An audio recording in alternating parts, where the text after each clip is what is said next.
Football বিশ্বকাপ মানেই আনন্দের জোয়ার, কিন্তু অভিবাসন নিয়ে কঠোর অবস্থানে থাকা ট্রাম্প প্রশাসনের অধীনে এবারের আসরে দর্শকদের মনে যে শঙ্কা ছিল তার অবসান ঘটতে যাচ্ছে। বিশ্বকাপে গ্যালারিতে থাকবে না কোনো অভিবাসন পুলিশ, নিশ্চিত করেছে খোদ মায়ামি বিশ্বকাপ আয়োজক কমিটি। আসন্ন 2026 বিশ্বকাপ ফুটবলকে সামনে রেখে বড় ঘোষণা দিল মায়ামি হোস্ট কমিটি। কমিটির কো-চেয়ার রডনি ব্যারেটো জানিয়েছেন, স্টেডিয়ামের ভিতরে ইমিগ্রেশন অ্যান্ড কাস্টমস এনফোর্সমেন্ট বা আইসের কোনো অভিযান চালানো হবে না। মার্কিন পররাষ্ট্রমন্ত্রী মার্কো রুবিওর সাথে আলোচনার পর এই সিদ্ধান্ত নেওয়া হয়েছে।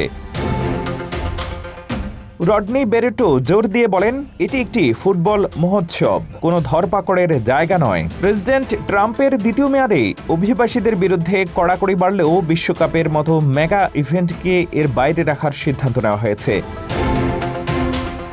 দর্শকদের সহজ যাতায়াত নিশ্চিত করতে পাসপোর্ট এবং ভিসা প্রক্রিয়া দ্রুত করার দায়িত্ব নিয়েছে ফেডারেল সরকার। বিশেষ করে 2024 সালে কোপা আমেরিকা ফাইনালে দর্শকদের বিশৃঙ্খলার অভিজ্ঞতার পর এবার স্টেডিয়ামের চারদিকে কয়েক স্তরের নিরাপত্তা বলয় বা পেরিমিটার তৈরি করা হবে। টিকিট ছাড়া কাউকেই স্টেডিয়ামের ত্রিসীমানায় ঘেঁষতে দেওয়া হবে না।